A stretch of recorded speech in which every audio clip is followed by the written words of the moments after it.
नमो भगवते वासुदेवाय। नमस्कार दोस्तों, स्वागत है आपका अपने चैनल हिंदू पर टीवी पर। दोस्तों, आज मैं आपको वैशाख महात्म्य के 25वां अध्याय सुनाने जा रही हूँ। वीडियो को शुरू करने से पहले वीडियो को लाइक करें और चैनल को सब्सक्राइब करें। महात्म्य का 25वां अध्याय। शिवदेव जी कहने लगे, हे राजन, वैशाख में शुक्ल पक्ष के अंत में जो 3 तिथि पूर्णमासी तक है, वे बड़ी शुभ फल देने वाली है। ये तीनों तिथि पुष्करणी कहलाती है। ये समस्त पापों को दूर करने वाली है। जो कोई वैशाख मास में महीने भर तक स्नान नहीं कर सकता, उन्हें इन तिथियों में स्नान करने से संपूर्ण फल मिल जाते हैं। संपूर्ण देवता त्रयोदशी के दिन इकट्ठे होकर जीवों को पवित्र करते हैं। पूर्णमासी के दिन विष्णु भगवान के संग संपूर्ण तीर्थ इकट्ठे होते हैं। चतुर्दशी के दिन यज्ञ सहित सब देवताओं ने पवित्र करते हैं। कोई कैसा ही ब्रह्मघाती अथवा मदपान करता हो, ये सबको पवित्र करते हैं। प्राचीन काल में वैशाख की एकादशी के दिन विष्णु भगवान ने अमृत उत्पन्न किया। द्वादशी के दिन उसकी रक्षा की। त्रयोदशी के दिन देवताओं को अमृत पिलाया और चतुर्दशी के दिन देवताओं के विरोधी दैत्य का नाश किया तथा पूर्णमासी के दिन देवताओं ने अपने राज्य को प्राप्त किया। इससे देवताओं ने प्रसन्न हो इन तीनों तिथियों को प्रीतिपूर्वक प्रफुल्लित चित्त से वरदान दिया था। वैशाख मास में ये तीनों तिथियां शुभ हैं। पुत्र पुत्र आदि फल देने वाली और मनुष्य के पापों को दूर करने वाली है। अधम मनुष्य संपूर्ण वैशाख मास में स्नान नहीं कर सकते। वह इन तिथियों में स्नान करने से पूर्ण फल प्राप्त कर लेते हैं। जो मनुष्य इन तिथियों में भी स्नान दान आदि नहीं करते, वे चंडाल की योनि पाते हैं और फिर रौरव नरक में जाते हैं। जो इन तीनों तिथियों में गर्म जल से स्नान करते हैं, वे 14 मनवंतर तक रौरव नरक में निवास करते हैं। पितृषु और देवताओं के लिए जो दही और अन्न दान नहीं करते, वे पिशाच की योनि प्रलय काल तक भोगते हैं। जो वैशाख मास में नियम पूर्वक कर्तव्य कर्मों में लगे रहते हैं, विष्णु भगवान की सयुज्य मुक्ति को प्राप्त होते हैं, इसमें संदेह नहीं।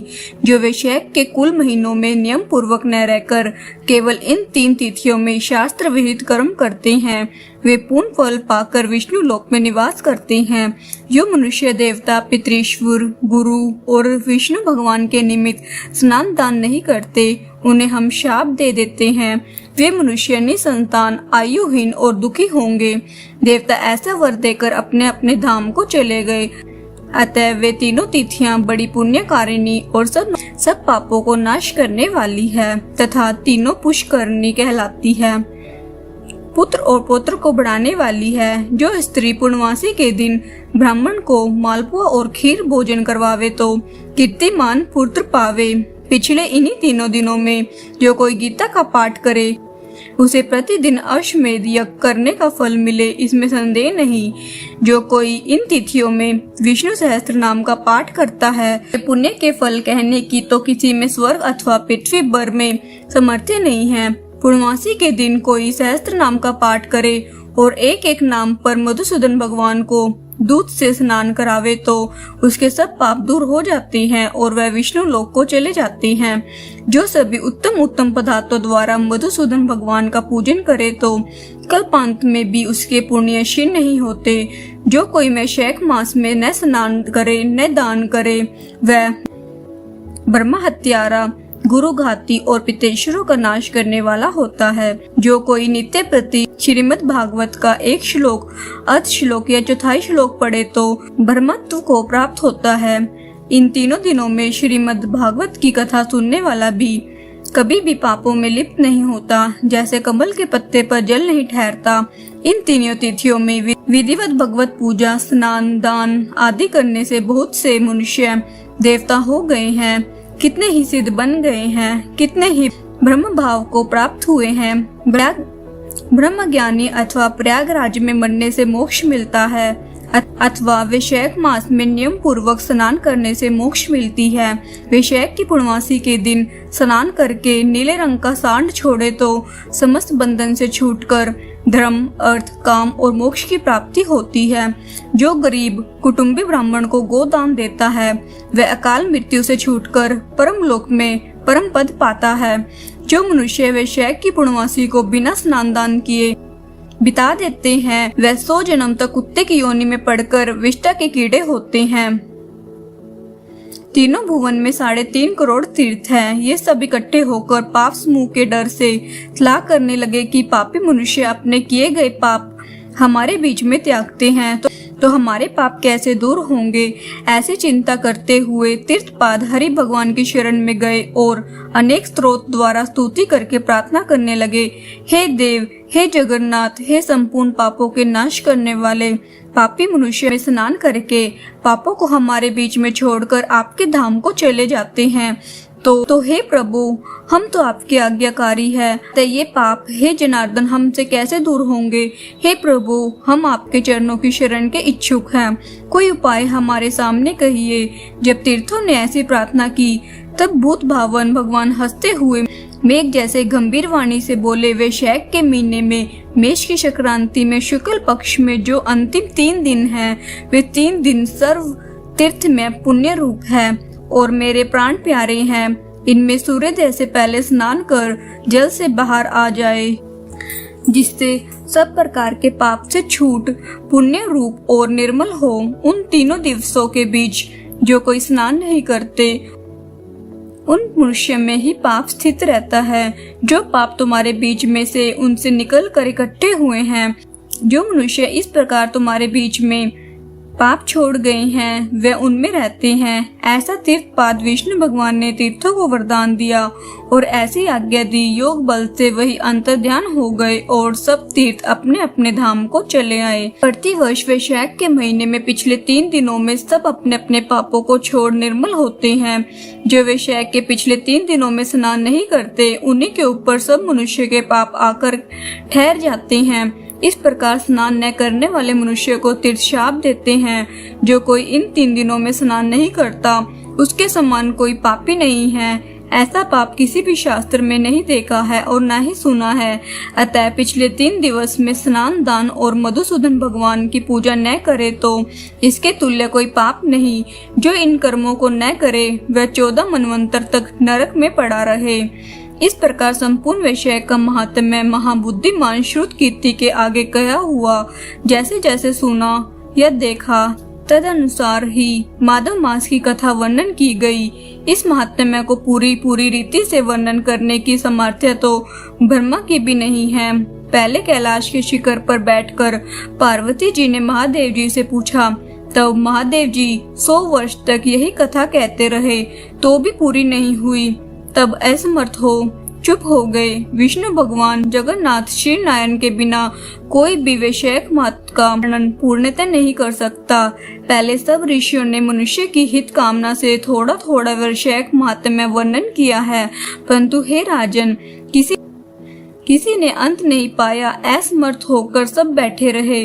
तू वैशाख मास में दान आदि सत्कर्म कर, इनसे निश्चय ही मुक्ति मिलेगी।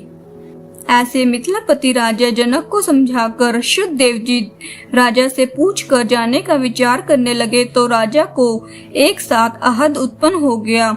नेत्रों से जल टपकने लगा। उत्सव करने में प्रवृत्त हुआ और अपनी विधि के लिए शुद्धदेव जी को पालकी में बिठाकर ग्राम की प्रदक्षिणा कर चतुरंगनी सेना को संग भेज और पीछे पीछे स्वयं चला। फिर अंतपुरा में ले जाकर वस्त्र, आभूषण, गो, पृथ्वी, तिल, सुवर्ण आदि सब प्रकार के वैभव आगे रख नमस्कार कर हाथ जोड़ सन्मुख खड़ा हो गया। तब महायशस्वी महातेजस्वी शुद्ध देव अत्यंत संतुष्ट हो प्रसन्नता पूर्वक अपने धाम को गए। तब नारद जी कहने लगे, राजा अम्बरीश, यह परम अद्भुत आख्यान मैंने तुम्हारे सम्मुख वर्णन किया, जिसके सुनने से संपूर्ण पाप नष्ट हो जाते हैं और सब प्रकार की संपत्ति मिलती है। इसी से भोग, ज्ञान और मोक्ष प्राप्त होते हैं। नारद जी के ऐसे वचन सुन महायशस्वी राजा अम्बरीश मन ही मन ऐसा प्रसन्न हुआ कि बाहर के सब व्यापार छोड़ दिए और दंड की तरह पृथ्वी पर गिर से प्रणाम करने लगा। तब सब प्रकार के ऐश्वर्यवान पदार्थों से नारद जी से पूजा की। फिर भगवान नारद मुनि ने राजा से पूछकर अन्य लोक चले गए, क्योंकि शाप के मारे वे एक जगह नहीं रहते थे।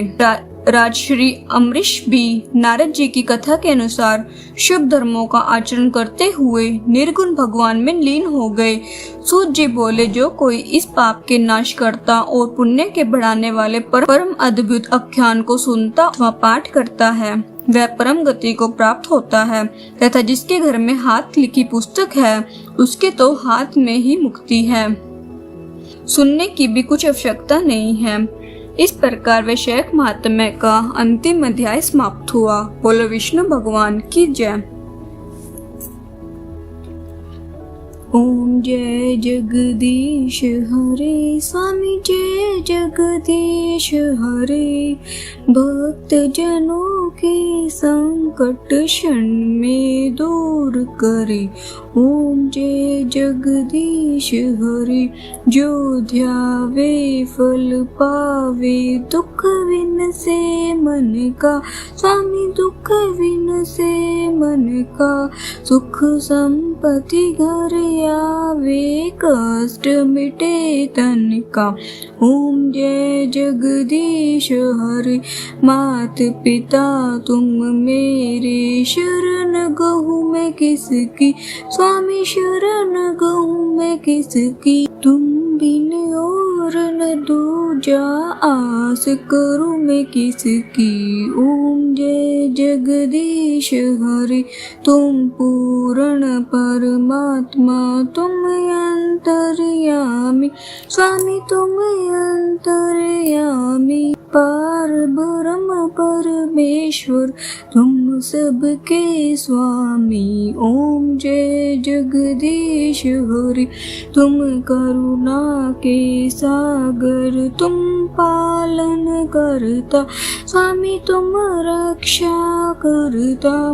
मैं मूर्ख खल कामी, कृपा करो भरता। ओम जय जगदीश हरे, तुम हो एक अगोचर, सबके प्राणपति। किस विध मिलूं दया में, तुमको मैं कुमति। ओम जय जगदीश हरे, दीन बंधु दुख हरता। तुम रक्षक मेरे, स्वामी तुम रक्षक मेरे।